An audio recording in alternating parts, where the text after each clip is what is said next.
Good evening. I'd like to call the North Augusta City Council study session for Monday, August the 10th, 2026 to order. At this time, I'll turn it over to our city administrator, Mr. Jim Clifford.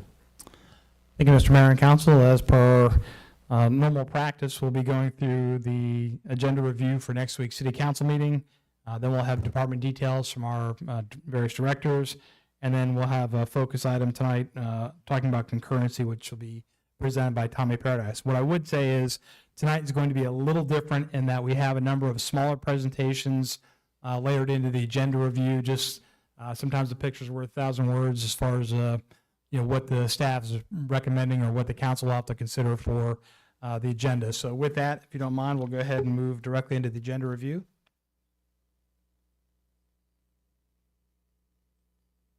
Skipping past the proclamations and the approval of minutes, we'll go into new business, of which we have many. So item number 6 under administration, resolution number 2026-38, authorizing the mayor to execute an intergovernmental agreement between the city of North Augusta, South Carolina and Edgefield County, South Carolina for the collection of development impact fees. And so I don't have a hard copy of the resolution for you. That's something that Kelly Zier and Tommy Paradise are working on right now. But you had a previous presentation from the Edgefield County Administrator, Mr. David Cadell, basically indicating that Edgefield County was going to enact impact fees within Edgefield County for EMS services, which is different than the North Augusta impact fees, which you as the city council have levied on North Augusta development, which really impacts Parks and Rec and then also some of the utilities. So there'll be a very small portion of North Augusta, which is really the Edgefield County residents of North Augusta that would be affected, or new residents would be affected by this impact fee. So this would affect the developers that are building. And an example, I know in the news that Planning Commission had considered or has recommended approval for a development which we've called the Baggett property that's off of Gregory Lake Road. And so that would be an example of a development that would potentially have the impact fees from North Augusta and the impact fees from Edgefield County for two different purposes. But in order for Edgefield County to collect those impact fees within the city limits of North Augusta, it has to come through our finance department, and then you as the city council have to authorize that impact fee collection, if you will. So the city in North Augusta will not receive the impact fees, but this is an agreement where we would receive those impact fees on behalf of Edgefield County and then transfer those fees to Edgefield County for the purpose of building EMS capability in the southern portion of the county, namely the Meriwether District. So that's what is going to be before you for consideration at the next council meeting. And again, we've got a rough draft, but I know Kelly and Tommy are going back and forth on with the exact verbiage on that right now. But I'll pause for any questions from the council, and either Kelly or Tommy or I'll take a crack at trying to answer those for you. Mr. Clifford, is there a handling fee for our time and effort that we put into this? We have not added a handling fee. The impact to the staff is reasonable and low enough. And we also have some procedures in place because we have Edgefield County residents within the city of North Augusta, and we deal with their finance department also for tax matters.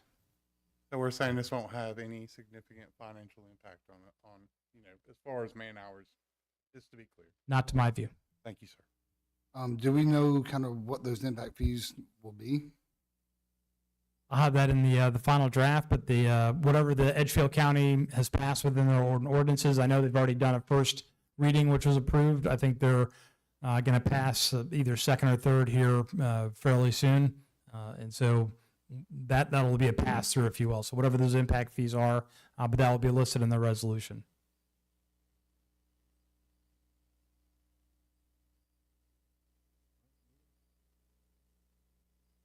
Okay, the second item here for us is listed as item number 7 under administration, resolution number 2026-39, authorizing the city of North Augusta to enter onto a contract with PCI Municipal Services LLC for Riverside Village Parking Management Services. JD has taken the lead on this for parking services in Riverside Village. My understanding is PCI has representatives here in the audience this evening if there were direct questions from the council. But we wanted to give the council members some additional time. Normally we do a presentation for having a resolution or an ordinance in the following meeting. So we made a presentation to council through with PCI, gave an additional 2 weeks to have consideration time for council based on whatever feedback you may have gotten from the general public. And we're prepared to move forward with the resolution next week if the city council is so inclined to pass that resolution. But this is a second opportunity. If the council had any questions, I would defer those over to JD or to the winning vendor, PCI Municipal Services, if you had direct questions about this contract. But I believe they laid out what the service would be to the city, what the profit share was, and what that would look like. Is there going to be any free time offered with this at all, or is this thing always going to be on? So there, per the master parking agreement, there are 2 hours that are offered free to folks that come down there to frequent the businesses and the parking decks. But it will never be free during non-event times. Like it's going to be on every day, but after that 2 hours, you're starting to get charged. Correct. After the 2 hours free, you then are going to be charged.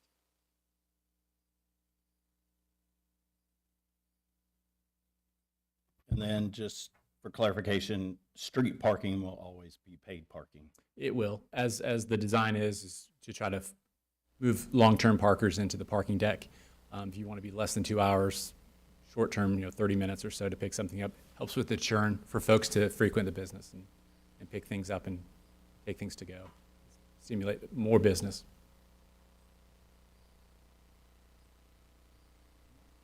Any other questions?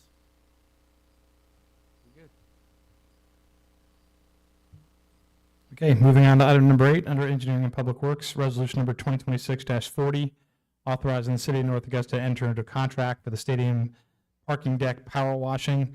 And so this is my view, a one-time request from city council to go ahead and allow us to do a full clean of the deck. I don't think that's ever been done under the previous ownership, and that'll allow us to get up to a baseline service. And then once a contract is approved, if the city council approves that contract with PCI, that's part of the contract for them, is to do the maintenance upkeep of the decks. But I think it's our responsibility to get it up to a start point. And because there's been deferred maintenance and power washing in that deck, this is our request, is to go ahead and get this cleaned up to at least a starting point as we go into the start of our parking contract. I'll push that to JD for if he's got any other commentary or if the council has any questions. So when you talk about maintenance, we're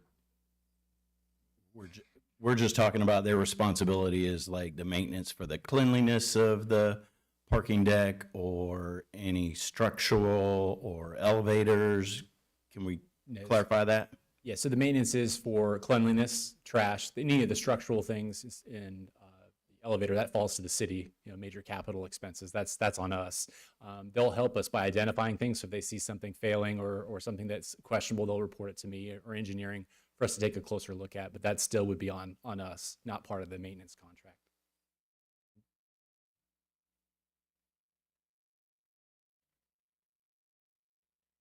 Okay, moving on to the next item, under item number 9, Finance, resolution number 2026-41, authorizing CPST4 software and technology improvements. I'm going to have Linda give some updates on this in just a moment, but I wanted to refresh the council briefly if I could.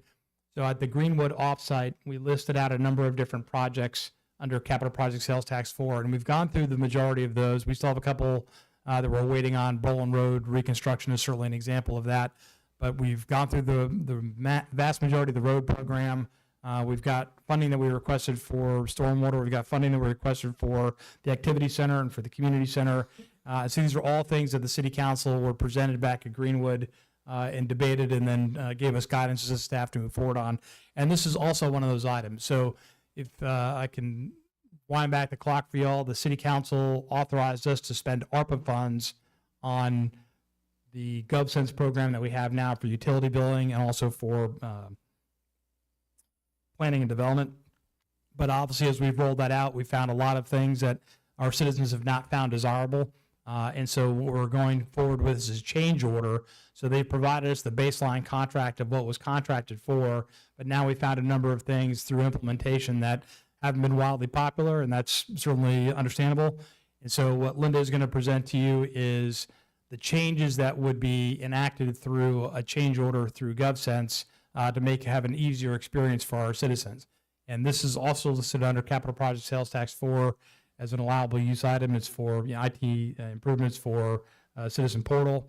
And so this falls under that funding source. And so what we're asking for is for a change order with GovSense. And you also recall we had a discussion probably more than a year and a half ago now about the financial back end of this going through Clover and Fiserv, and that didn't work very well with the GovSense interface. And so we have a way forward, but that project or the contract we had with Fiserv and Clover ran through September of this year. And if we had severed that contract prematurely, there was going to be a high buyout cost to do so. So the timing of this is good. So we're at a point now where we can come off the financial back end, move to a different financial back end, and then also go to a new or better portfolio for the customer interface side of the house. So the vast majority of the changes that you're going to see here that are proposed really have to do with the customer experience, not so much on the back end for the ease of use for our own employees. But with that, I'm going to go ahead and ask Ricky to put the slides up, and Linda, I'll turn it over to you. Good evening. Next slide, please.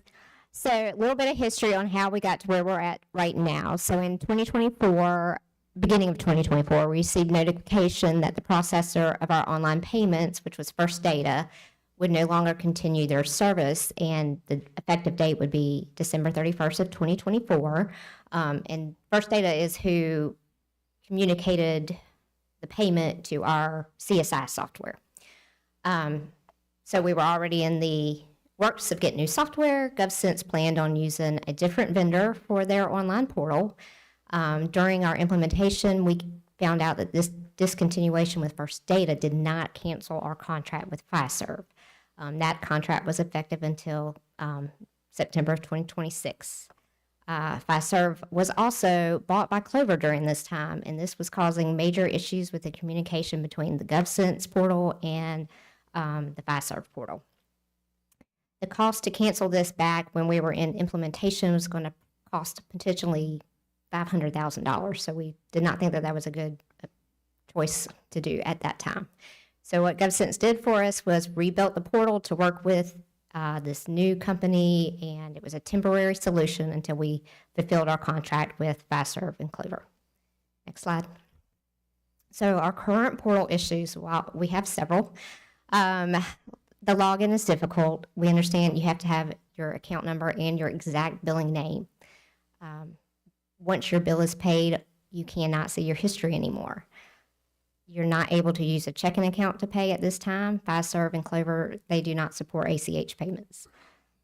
We can only pay one invoice at a time, and this is due to Fiserv not having a shopping cart to put multiple transactions into. When making these multiple payments, sometimes those multiple payments get lost and don't come over to GovSense. The convenience fee that is charged on every invoice instead of being able to just charge one fee for all the invoices that you want to pay. It also does not work well with mobile devices. The payments get hung up and they don't process, and the users have to kind of pinch and zoom and do all kinds of scrolling just to find their invoices they'd like to pay. Next slide. So what we are going to offer our citizens with the new portal is an account sign-in with a username and password, but there will be a guest pay option as well. So you won't have to create an account if you want to pay your bill online, but you have the option to do that. We will have the ability to reprint your bills. We'll be able to see your account history and your usage reports. So if your usage is going up, you can kind of see your history of where your usage is at. They will have the ability to sign up for automatic draft online, and they will be able to use different forms of payments to include e-checks. And they'll be able to sign up to receive their bills electronically as well.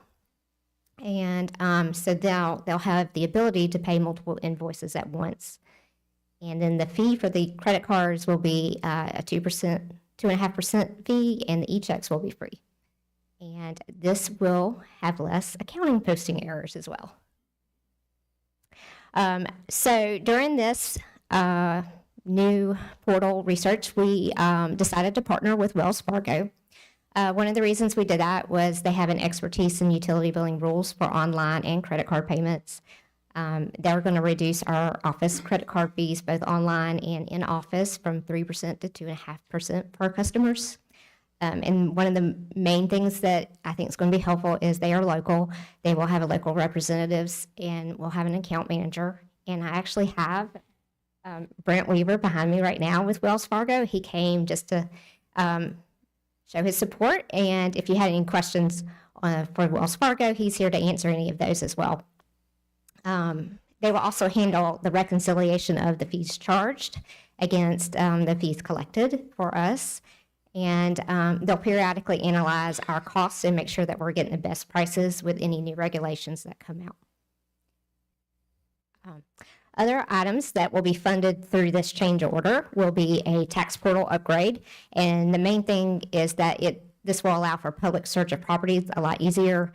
When we're having closings on new sales, it's easier if they can just go find if the taxes have been paid prior to those closings and things like that. We will have the permitting portal. I don't have a lot of information on that one yet, as our permitting planning is still in the implementation process, but we will have a portal for those customers as well. We're going to also add a business license, accommodations tax, and hospitality online portal so that they can make those payments online instead of mailing them in or having to come into the office to pay those. And then another thing that we're going to add to this is new terminals for all the departments that take credit card payments. These terminals will be on the outside of the counter, and so the customer will complete the transaction with on the outside of the counter. So they'll be able to use their watch, their phones, their taps. So we will not physically be taking the credit card from them anymore. And finally, other items that we're also going to fund through this, which are more staff-focused and behind the scenes, is some tablets for field inspections, water meter readings, and disconnection updates so that we can see those accounts being paid in real time. We are going to do some utility billing enhancements, enhanced reporting for missed reads and active accounts that have credit balances, try to get those payments back out, refunds to them. Our new account initial read capture is a little confusing, or not confusing, but it's pulling in 2 reads at a time, so we're having to go in and fix those before we mail out the bills. Automatic deposit application for when accounts are closed, and the ability to post our bill pay payments on the date received versus when we actually get in the office and receive them. That's kind of like when we're closed, but the banks are open, we're not able to post the payments on the date that the bank received them. We're having to post them when we're getting them uploaded. The accounts payable enhancements is we're just going to have that purchase orders can be in a draft form while they're finalizing the numbers so that they can start purchase orders without them going straight to the department directors for approval before they're ready. Another thing that we'll be able to do is toggle between doing checks or ACH on employee expense checks. Accounts receivable enhancements, being able to avoid a payment that's been returned to us on a utility account instead of issuing out a new invoice. And it'll do an automatic application of that return check fee. And that's about all the update, but I'm welcome any questions you have. So I've had a couple people tell me, and it's speculation because I don't get to see their bills or everything. So, we kind of take the input at face value that they paid their water bill, and on that same day they were disconnected. Having the tablets in their hands to see if somebody is paid up right then, that right there will kind of eliminate that. It will kind of help eliminate that, yes.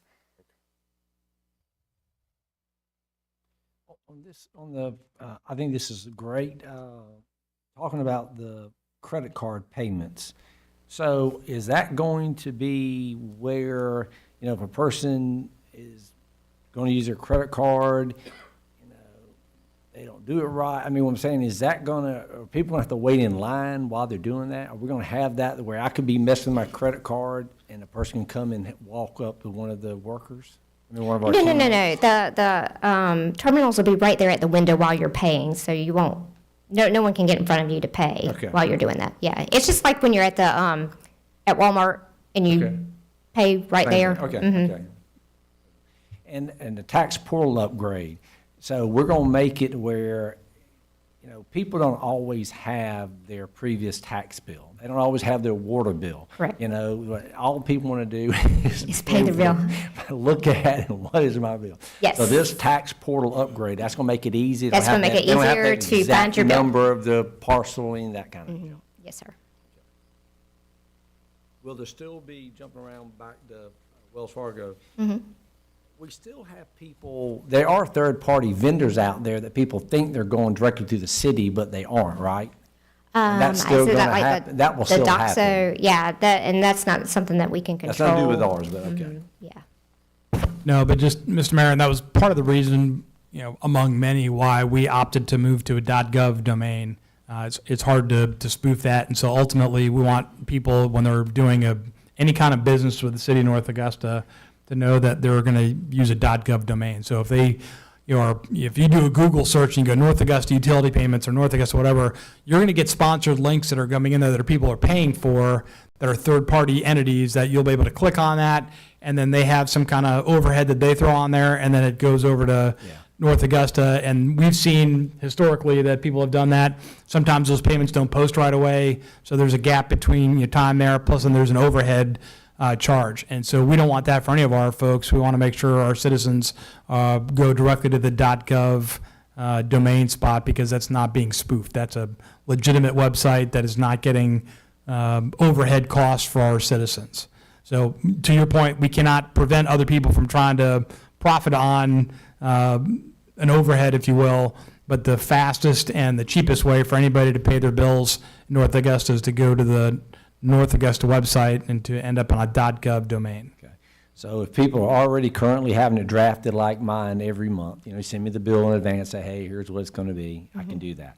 But for some reason, if I didn't want to do that and I just wanted to pick my date, as long as it's within the time, with this app on my phone, I can go in there and do that, right? We'll get back with you on that one. I'm not sure about that. Because we pull those and upload them to the bank with the new system, with the online ACH sign up. I am not 100% sure how that one's going to work. Okay. As far as pulling what date it's going to pull that amount on. So I can't make it like I want to make it today. I can't pay my bill today on my app with this yet. Yes, you can pay your bill today. Well, once the new portal's up, you can pay your bill with your checking account that day. Yes, On my phone. yes. Okay, but you were saying what were you not sure about? So if you were auto draft, so when you sign up to have it, Oh, Automatically drafted That's it. going to be done. yeah, that's just on a date. I'm not auto, I forget, I'm sorry. Yeah. If I just want to, like I do with my Yes. Minion, if I want to go. If you want to use your checking account to Do pay it. for Do that that. bill that day, you can do it right then and there. Yeah. Have we, a couple things, what's going to be the time frame of, how are we going to communicate this? Have we worked, I mean, have we used it? I mean, have we? No, it how is are we not gonna ready. work? Okay. So that's what we are going to be, when this resolution passes, if it passes, Okay. that's when we're going to begin to work on the behind the scenes. And then once I get a good timeline of when we can expect that, we will start posting social media posts. We'll send out calls to our residents like we did with the payment sign up. Well, obviously, we'll have signs in the lobby and whatnot, and it'll be on their bills. But that is something maybe we could put on the screen, walk through some examples of how you could use the app. Yes, we can do a So how-to. council can all see, because we're the ones who are going to get hit by the question. Yeah. Once the portal gets built in the background and while we're testing it, we can grab some of those screenshots and walk you through how it will look. Okay. And the gentleman from Wells Fargo, the nice thing about that is we're not going to have to be getting on the phone and multiple different Zoom calls and all that kind of mess like we did before. We're just going, Right. we have somebody we can call. They'll be in the same time zone that we're in. We so know where that'll to be find you, helpful. right? Okay, good. That's what I care about. Okay. Thank you. Are we Yes. still looking at incorporating PayPal? We are not. One of the concerns I had with PayPal was They have been real slow about when I was trying to get new terminals put in and with not answering us, and I felt that was not the direction I wanted to go. Ms. Williamson, the September date is on here for the expiration of the next contract. Correct. Is that September 1st or September 30th? I think it was like the 8th or something like that. It's a random date. But we're going to be doing month to month until we get the new portal up and running, and it's been tested. So we may have this after September. even Correct, October, yes, we're, until we're I comfortable. don't have a date for it to go live yet, because, once again, we want to test it thoroughly before we put it up there. And like I said, we'll just continue with what we have until the new portal is ready. We have the ability to do that month to month and not have to. sign Correct. this. Yep, I canceled the contract and said we were wanting to go month to month. Do you view this as the best way forward to cut through some of the confusion and people perceiving that they've been double billed and this kind of? I do. What? Yeah, the timeline when we were having to bill and catch up, it did really confuse a lot of people, especially those that had the same amount every month and they got confused. This is going to be a good way because you'll be able to see your history, you'll be able to see all your invoices, and you'll know exactly which ones you paid and which ones you haven't, and it should alleviate all the confusion between, I've already paid this bill. Any other questions from Ms. Linda? Thank you, Linda. All right, Appreciate thank your you. effort. We're excited about that. Okay, the next item is item number 10, under Public Services, Resolution number 2026-42, to accept a grant award from the South Carolina Forestry Commission. I was prepared to make this briefing, and Roy reminded me that I had a hard time identifying parts of trees last time we did a walkthrough, so he said he'd be the better person to do that. But the good news is this grant that Roy's going to talk about tonight is 100% reimbursable, so there's no match requirement, which is great. The reason why we have to come to council, aside from the fact that we're going to be dealing with a state agency, is because we'd have to front some of the funds to do this work, and then we'd be reimbursed from the state to do this. So that's why this is coming to you. But what I asked Roy to do wasn't so much to talk about the mechanics of the grant, it's really to kind of show you some of the tree canopy and some of the impacts that this grant would have on the city and why he thinks this is necessary. So Roy, with that, I will turn it over to you. I know the roots are on the bottom. Good evening, Mayor and Council. As you can see, this is the grant through the South Carolina Forestry Commission. It's called the Natural Disaster and Recovery Supplemental Fund. There's the scope of work is 4 different projects. There's a tree canopy assessment, tree risk assessment, tree pruning, and tree replacement. Next slide. The tree canopy study is one of the technical pieces to this grant. We had a tree canopy study in 2022, and this will directly be a good relationship to that to see really where we are as the development that we've had and the damage from Hurricane Helene and where our tree canopy is today compared to 2022. So that's kind of one of the first parts of the project. Next slide. Tree risk assessment. We've got 289 trees that we've got slated to have tree risk assessment in 5 different neighborhoods: Arbor Place subdivision, Bergen West, George Avenue downtown, the Industrial Park, and the Landing subdivision. And I've chosen these areas. They've got some larger trees, a lot of live oaks, and a lot of trees that have not been able to have the pruning that really needs to be done to these to kind of handle storm, high winds, and so this is one of the ways we can try and get that squared away. And through the assessment, we'll be assessing trees with storm-related damage, identifying hazard limbs, structural defects, excessive end weight, canopy imbalance, and other conditions that could increase future storm-related failure. And so that's the biggest goal through the assessment. The next slide.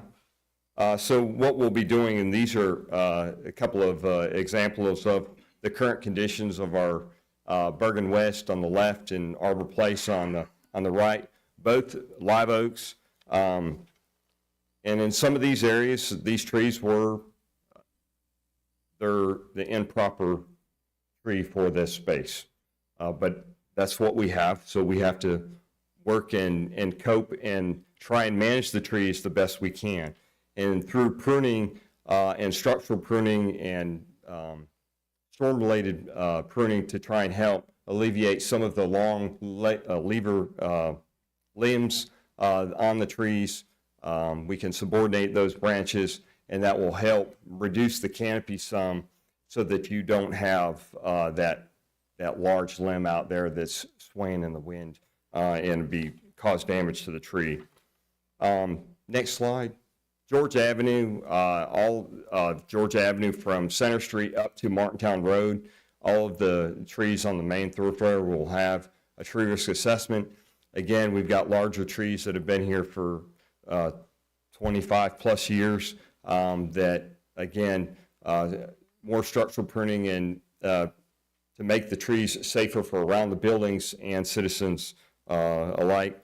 The landings on the right, again, live oaks in a small planting strip. Again, mitigation for pruning to try and reduce and help reduce the size so that we don't have large limbs that are weighing out, growing out into the buildings there as well. Next slide. The next section, part of the grant is going to be the tree replacements. We've got 112 trees that we'll be replacing, and these are all the different areas that and these are all hurricane damaged trees. The trees have already been removed through all of the cleanup that we've done, but we have not replaced the trees. To this date, we have already replaced 236 trees out of our inventory that were damaged by Hurricane Helene, and this will be another 112 that we'll be replacing through this grant. And this is an unusual grant because very rarely, I've never, since I've been here, have we gotten a grant that will actually pay for a 3-inch caliper tree. And that's what we'll be replacing with. We're not replacing with a small 5-gallon pot or a little, a stem. We'll be planting back a 3-inch caliper tree, exactly what's in our code, our development code. So and city staff will be installing these trees. Our staff will install the trees like we have in the past. And we've got 9 different species, so we'll be, it's not going to be one tree. That's, 112 willow oaks. We're not, we've got broad species that we're going to be using to try and give us a good diversity in our replacement schedule. Next slide. So these are some of the areas. Leroy Hammond Park. I am going back in with some pines in this area. Curtis Park. I'm going back with some more different hardwoods. We've got 5 trees, I believe, in Curtis Park, and I think I've got 12 trees going back in Leroy Hammond. Next slide. Riverview Park, the walking trail. A lot of the walking trail was really decimated by the hurricane, and we have a lot of open canopy. Actually, I've got probably, I think, about 40 trees going in at Riverview Park around the 1.1 trail in different areas. Another section, West Spring Grove, street trees here. We've got some durable American linden is what is slated spec to go back in this section here where the bosque elms were damaged by the hurricane. Next slide. Oh, that was short. All right, to the questions. I'm all done. No, any questions? I know that we went through that really fast. This is about a $430,000 grant. So it's one of the biggest grants that we've gotten for trees. And it is kind of good because it's broken up over different areas. It's not just for tree planting, but it's for a tree risk assessment, technical assistance, and pruning. and tree replacement. So it's a good kind of well-rounded grant to be handling. Roy, under the assessment, is assessment just going to be the neighborhoods or the sections you have picked out, or? Yes, the tree risk assessment is in those 5 neighborhoods that I've chosen to have, and it's basically the larger trees and the live oaks, where we've got the live oaks that we need some help. So if we get asked about it, our reasoning behind that is because these areas where we have larger trees, a lot of live oaks, and we are concerned about the importance of the pruning it moving forward so they can continue to grow healthy. That's right, and have a good structure where the trees can sustain storm and high winds. And if they have a better tree structure, they're more apt to survive a storm. I'm just curious, how many communities, how many grants do they offer this out to? I mean, you know, how many communities? You had to be a Tree City USA. That was one of the requirements. So there was $2.6 million that the South Carolina Forestry Commission had. We got 400 of them. Okay. Well, I'm just going to say this. You've heard me say it from this dais, and Roy's just another example of, we can go down the line, I think almost every director that has a department that is able to find grants. The number of grants the City of North Augusta directors have gotten for this city are incredible, incredible. This is mostly money that our citizens are not having to pay for to get 400,000. I know there are a lot of folks who thinks, myself and everybody on this council, we don't care about trees. I can assure you, Roy Kilber cares about trees, and his staff has done just amazing. And your commitment to the tree canopy and continuing to educate us and to get this grant, I mean, this is impressive to me. I mean, this is huge. Well done, young man. I appreciate it. This is impressive. Yep, Roy, a couple, just Yes. quick questions for you.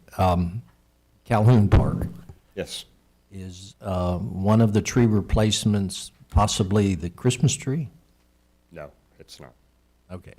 The Christmas tree is getting really, really large. I know it's getting hard for them to decorate it, although we may have a new picker up there, I think, now. That can get up We've there. we've got a new lift. We've got a new lift. I don't know if it'll reach the top, but we can see.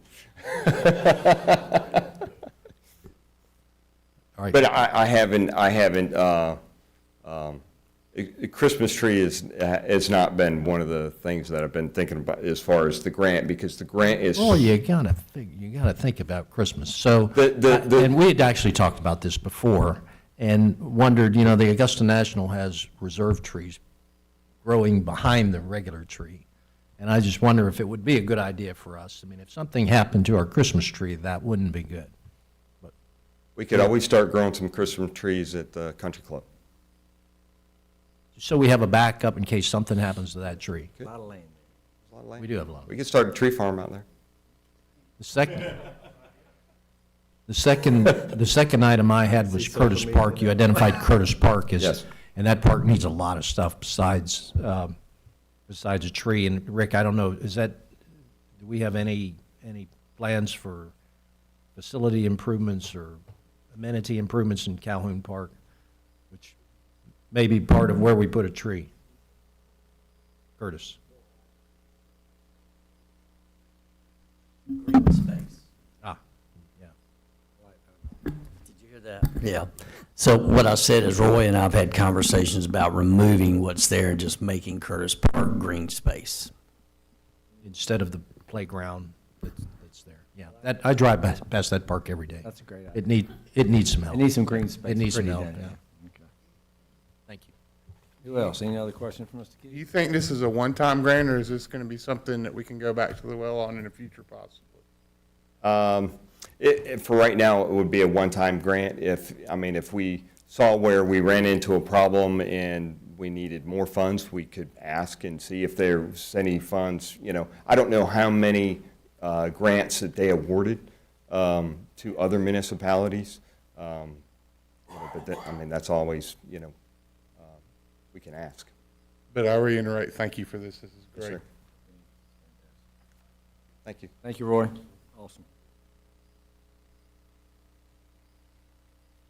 So under the agenda review, the last item here is administrative reports, and I would like, I was going to do this next week, but I understand there's a fair amount of concern about one of the developments here, so I wanted to go ahead and just put this in front of the council, just from an education perspective and also for our citizens.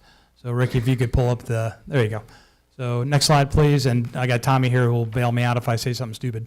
So this is the Woodstone development, which is north of I-20, and they have started construction here in this series of phases, which is phase 2, 4, and 5. What I've circled there on the right is the greenway access that goes through there, and you can see right in the middle of that circle, or the oval, that there's a roadway that crosses the greenway. That roadway has not existed previously, but as this development goes in, it's going to cross over the greenway. We have numerous neighborhoods that cross over the greenway throughout the length of the trail, but this will be a new, not necessarily a connection, but a new crossing, if you will. But I did want to show the council that this has been a long time coming and had been approved. Probably the only person that was on council when this all happened might have been Councilman Carpenter. So if you go to the next slide. So this is kind of the history of where Woodstone is. And so this development was annexed into the city in 1986. I might have been rocking out to a Journey album on my friend's iRock Z when that happened, and that the general development plan was approved by the council in 2005 for the general development plan for Woodstone. And I think, so then you see phase 1's approved in 2005. Phase 3 was approved by the Planning Commission in 2011. I think if you put your history hat on, you'll know that, we had the fiscal crisis of 08, 09, so the pace of development as a whole in the city really slowed, if not stopped altogether. And then at various parts of the city have been restarted since that time, and certainly since COVID, we've really seen a resurgence in local development based on some of that macroeconomic factors, specifically Fort Gordon and the Savannah River site. So anyway, phase 3 had been approved back in 2011, again, pre-COVID. And then most recently, the preliminary plats for phase 2, 4, and 5 were approved by the Planning Commission this past April, so not too long ago.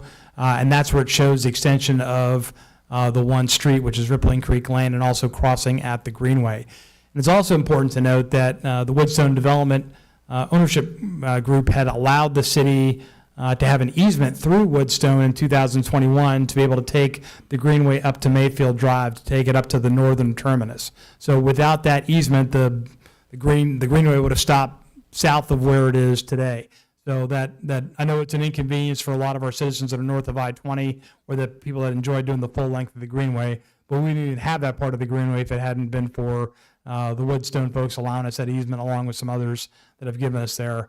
And so the current development of phase 5 also shows they're going to remove some sidewalk and then reinstall sidewalks upon completion of the development itself before it gets turned over from an infrastructure perspective. So again, I know, sometimes we'll do things in silos, and, the development will look at it, the planning department will look at it, the public works folks will look at it.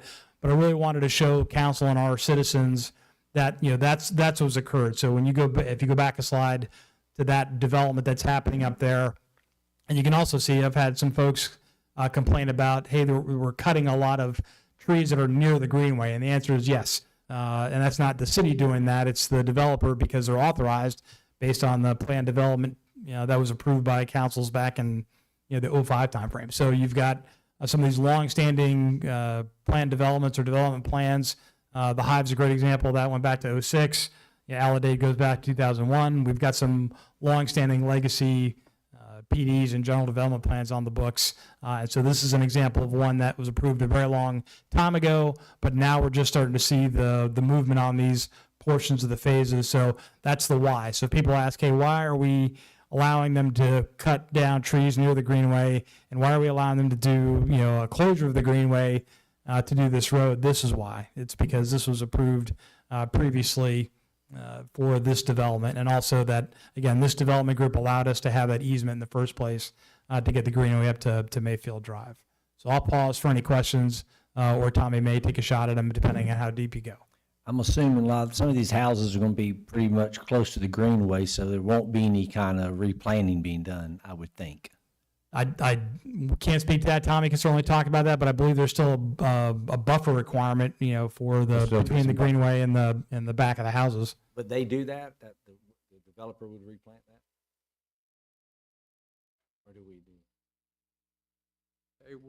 They will be doing the normal plantings that's required for subdivisions. I don't know of a buffer that's required there between the the attached and the greenway. So there probably won't be anything in between. Correct. Tommy, do you know the topography of that area? Is it hilly? Is the greenway elevated? Is it flat?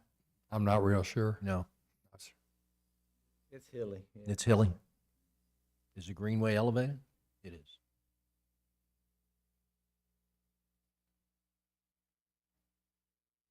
Very good update. Thank you.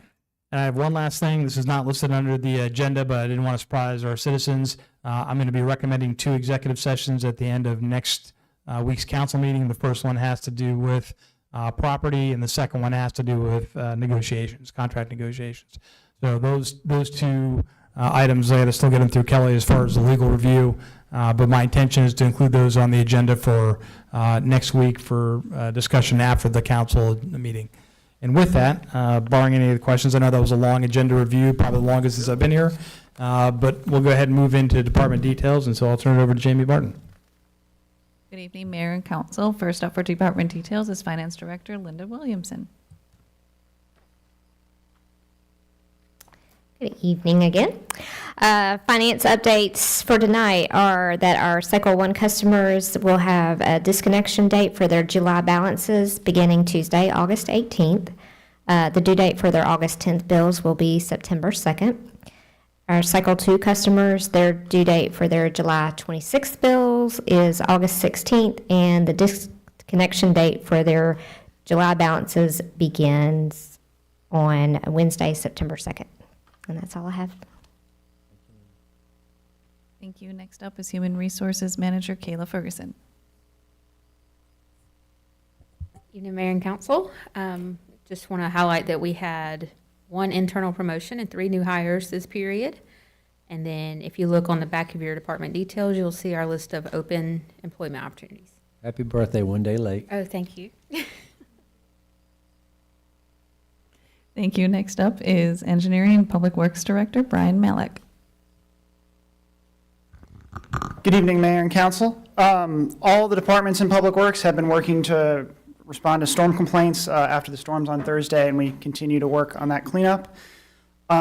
Specifically related to that, I'm working with the contractor at West Woodlawn Avenue on that drainage ditch to address the issues that we saw with the bottom of the ditch kind of overflowing. That is not how it's supposed to work. And I think we'll be able to get the contractor to cover that. That project is not closed out yet, so aware of it and working on it. Just to keep you all aware, as we talked about earlier, we're receiving the power washing bids tomorrow, and then we're also receiving bids for street name sign replacement. They're signs we had bought previously, but they need to be hung. It's a bit more than our internal capability to go to some of these intersections and put those signs up. And then finally, Streets and Drains is replacing sidewalk in Hammond's Ferry and the villages at Bergen to address trip hazards and sidewalks. Thank you. Brian. Thank you, Brian. Next up is Plan Development Director Tommy Paradise.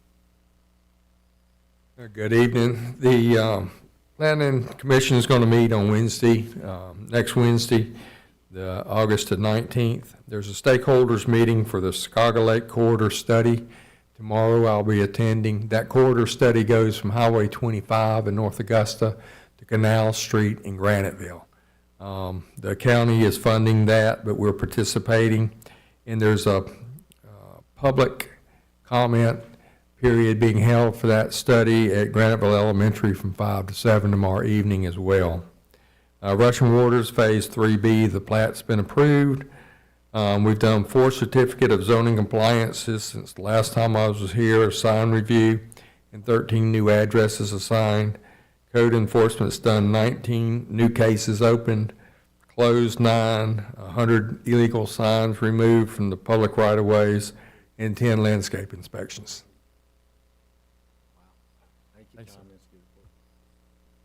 Thank you. Next up is Public Service Director James Sutton. Mayor and council, this week we have utility crews working at Riverview Park installing approximately 700 feet of 2-inch water service line to the new bathrooms that are being constructed at Miracle League Field. We anticipate that work to be done and completed and tested by mid next week. Moving along, property maintenance staff is scheduled to start Wednesday and Thursday along Knox Avenue between Bradleyville Road and Old Edgefield Road, pruning street trees. During that time, crews will have pedestrian signs in place notifying and setting them out for safety reasons. And also, there'll be notice put on Facebook tomorrow. And lastly, mosquito control spraying will take place this coming Wednesday morning between 4 a.m. and 6 o'clock a.m. It's going to be on the east side of Martintown Road and Mealing Heights, Brigham Woods, and River North subdivisions. The product, just a reminder that we're using to spray to control the mosquitoes, is an organic material. It's got essential oils and it's not as harmful for the environment. Good job. Next up is Public Safety, Chief Johnson. Good evening, Mayor and Council.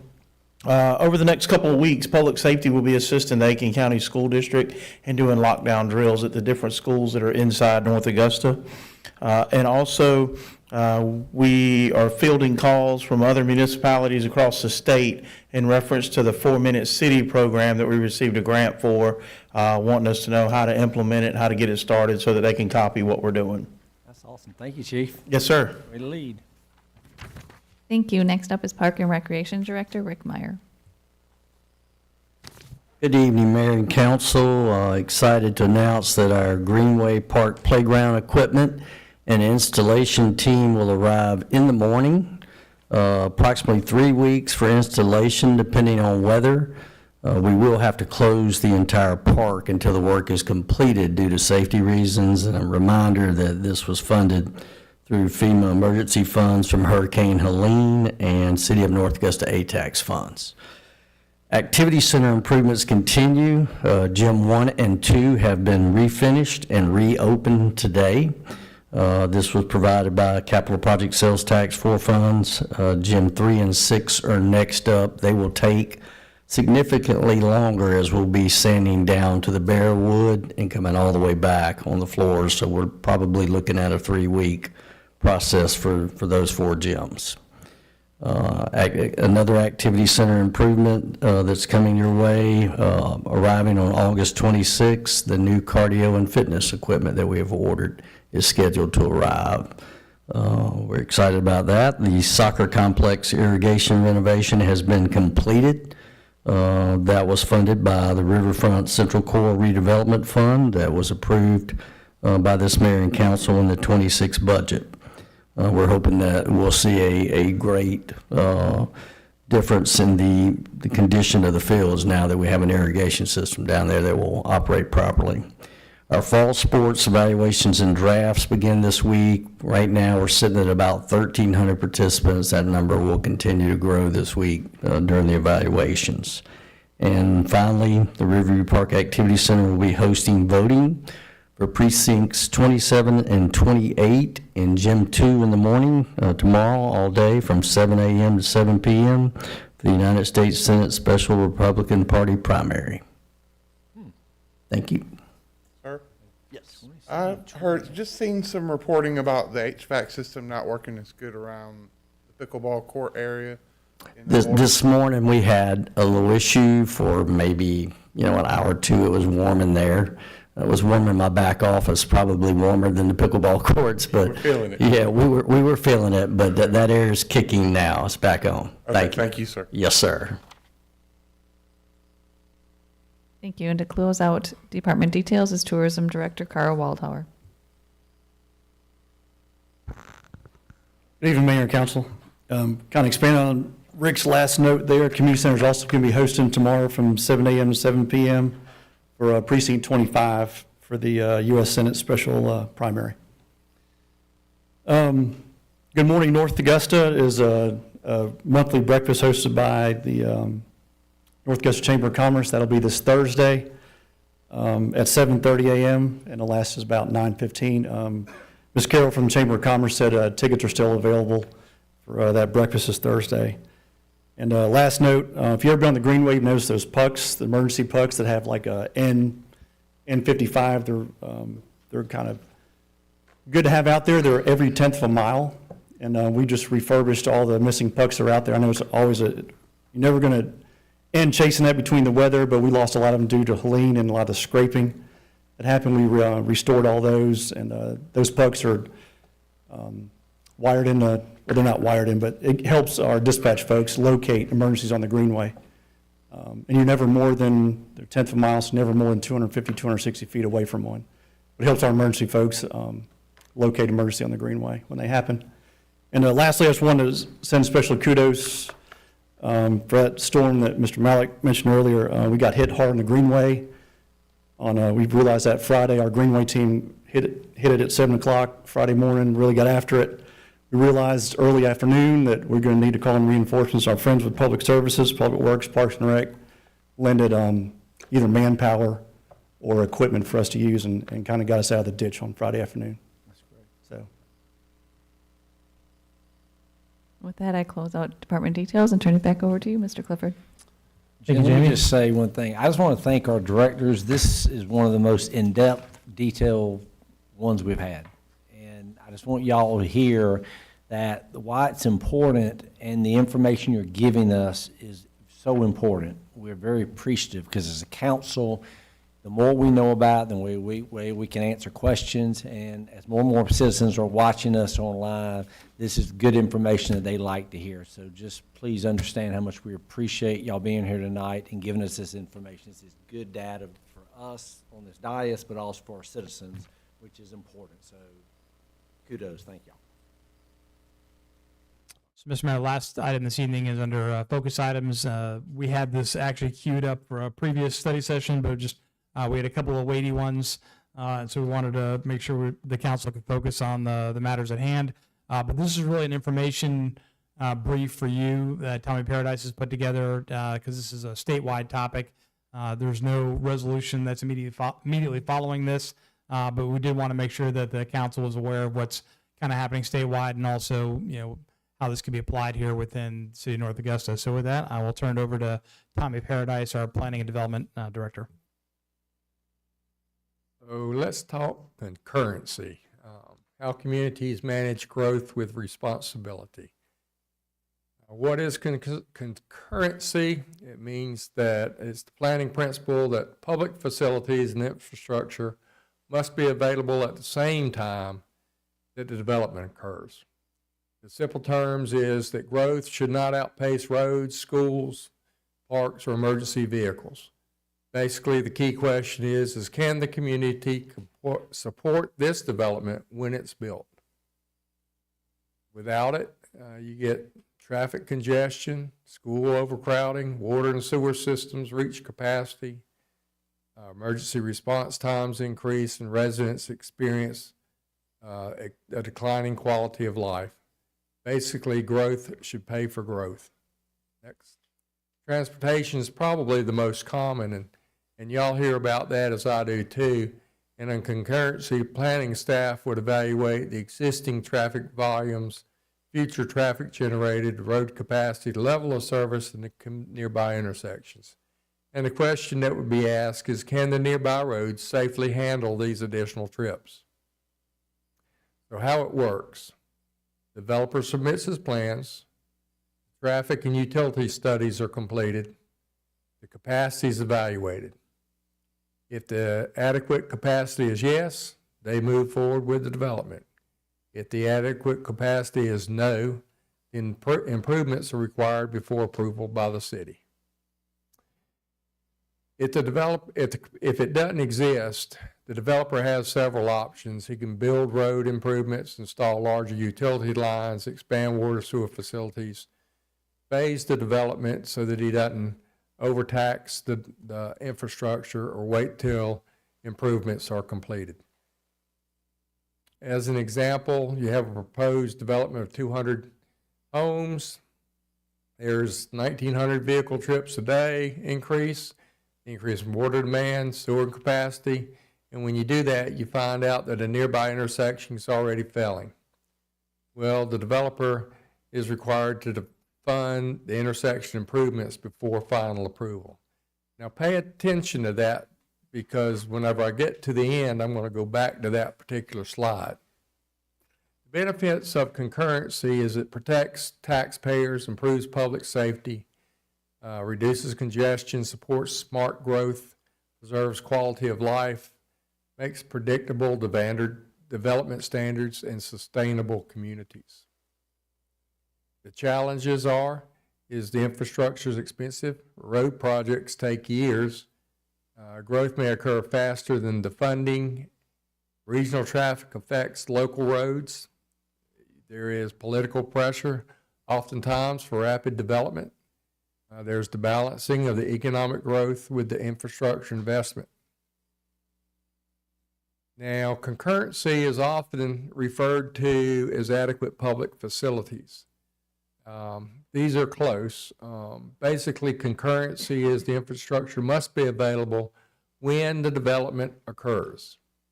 An adequate public facilities ordinance requires facilities to meet adopted standards before development approval.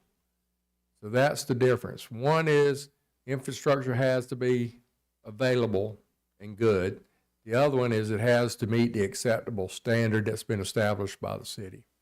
Both aim to ensure responsible growth.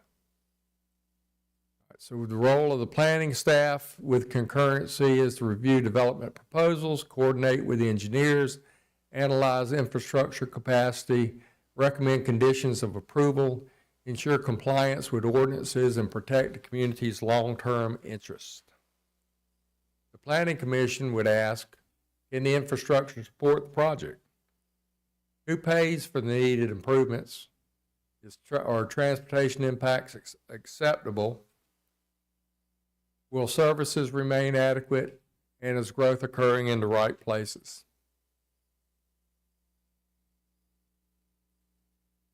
The key takeaways is growth requires infrastructure.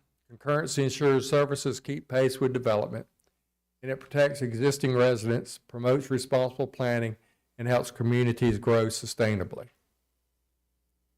So we have an impact fee, and this was one of my questions, is what is the difference between an impact fee and concurrency? And I've got them laid out here, and we could go through each one. You know, concurrency determines if infrastructure has the capacity. Impact fees provide funding for the infrastructure. So the simple rule is concurrency is about capacity and having that capacity already in place. Impact fees is about funding, accumulating funds to put the infrastructure in place that is impacting the community from this development. Next one. Okay, so here's where it gets a little tricky in my mind too. In South Carolina, there's no enabling ordinance for concurrency. Legal authority for is kind of ambiguous. There is no standard law that gives us this is the way to do it. In the Senate this year, there was Senate 227 that was proposed, and it went to the committee, and there was a House that was proposed too, that companion bill. The Senate bill got out of committee, and there were some amendments there that I'm going to talk about in just a second. The House never made it out of the committee. So both of these have died because the session's ending, and it will be determined if they're reintroduced in the next session or not. Next. So the Development Impact Fee Act enables South Carolina fees, enables us to do impact fees. It tells us it tells us we can do it and how we do it. Senate Bill 227, was trying to take us there, but it didn't make it. But a couple of things I wanted to mention as it came out of committee, because that may be how the roadway toward what we see in the future is, remember the slide I said we was coming back to? Where the developer had to fix the already, the intersection is already out of compliance? Well, when it came out of committee, you would not be allowed to do that. The other thing, when it came out of committee, is the developers would only have to pay their proportionate share, similar to the impact fees, of any improvements that's needed to get that capacity. Next. So Lexington County has adopted a concurrency ordinance, allows the county to review and potentially deny major new residential developments based on public school capacity and emergency response capabilities. Let me go back to that three things that Senate Bill 227 out of committee specifically prohibited use concurrency for was public schools, parks, and libraries. You could only use it for transportation, water supply, wastewater, stormwater, law enforcement, fire, and EMS. Charleston County enacted a zoning amendment for concurrency that applies to rezoning to a higher density to prove that the existing public facilities are adequate to handle the proposed development. Next. Dorchester County currently is in the planning and drafting stages of a umbrella concurrency ordinance aimed at requiring developers to fund and build roads, fire stations, and utility systems concurrently with new housing. And Berkeley County has one established related to infrastructure capacity. And that is it. Questions? Those counties, I mean, because there's no state law, I mean, I guess those counties have opened themselves up to possible litigation. And then, as we've seen from the state in the past legislature, they don't always grandfather in either. So you could go down this road and then, based on what you said coming out of the Senate or the House, change the game, rules of the game, right? Yes. Possibly. What goes in, there's one thing I've learned about up there is what goes in the hopper out here and what comes out the other end, you might not be able to recognize it, Mayor. Yeah.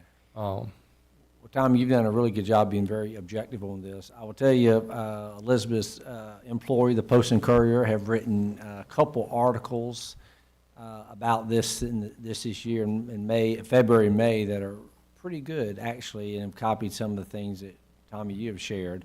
But the reality is, you can't even get the legislators up there to agree. The Senate's looking one way, the House is looking at one way.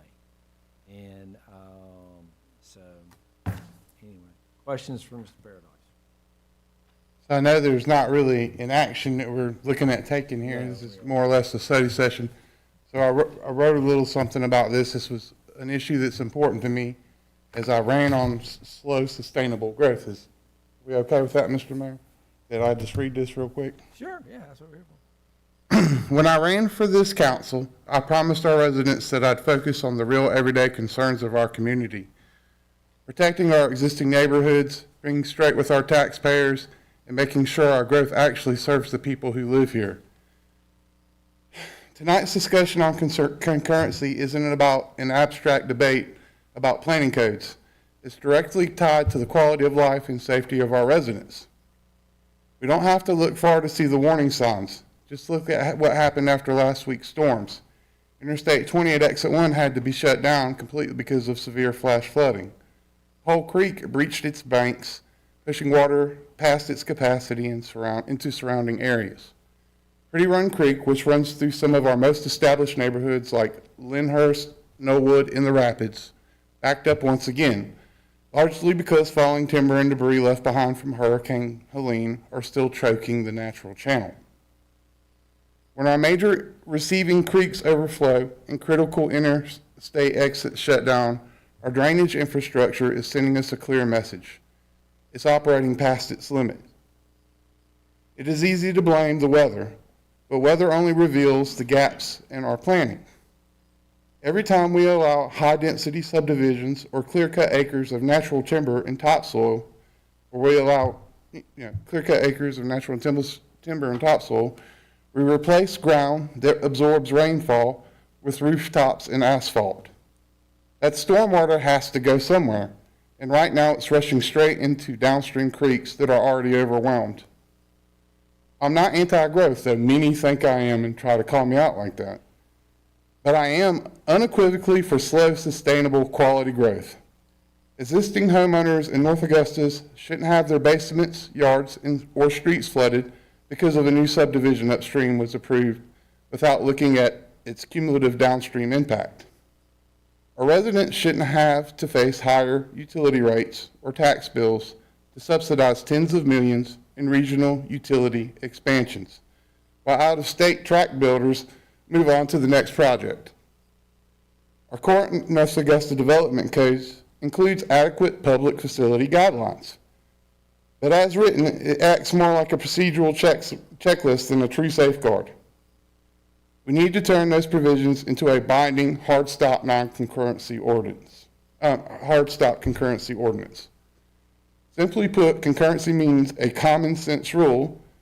The required infrastructure must be in place and fully capable before major new developments are approved. And I think that's crucial going forward for us here. If a proposed project empties into a drain basin like Pretty Run Creek or Pearl Creek that is already failing during heavy rains, that development should be delayed or resized until downstream capacity is fixed. Our roads, emergency response times, or schools are at capacity. Growth must pace itself accordingly. Tonight, I urge council to take 3 concrete steps. I would direct staff to draft a formal hard stop non-concurrency ordinance. Under our development code that requires developers to approve infrastructure capacity, including cumulative downstream stormwater impact, before final project approval. Prioritize immediate public works funding to clear Hurricane Helene debris, dams, and fallen timber along Pretty Run Creek and Paul Branch channels, so our existing stormwater networks can naturally flow again. Strengthen our site protection standards to prohibit total clear cutting and require strong, undisturbed natural buffers along creeks and wetlands. Let's protect the taxpayers and the neighborhoods we already have, before we rush to add thousands of more rooftops to the city of North Augusta. Let's ensure that when North Augusta grows, it grows with quality, responsibility, and respect for our natural environment. Thank you for your time. Any questions from Mr. Paradise? All right. Very good. Thank you, Tommy.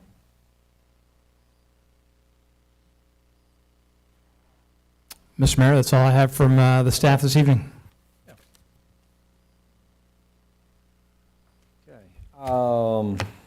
Only thing I'll respond is that, again, this was something we need to get out there because it's a lot out there in the media, on Facebook. So we thought it was important for council to get some objective data, and so I think it's good that we got this information out there.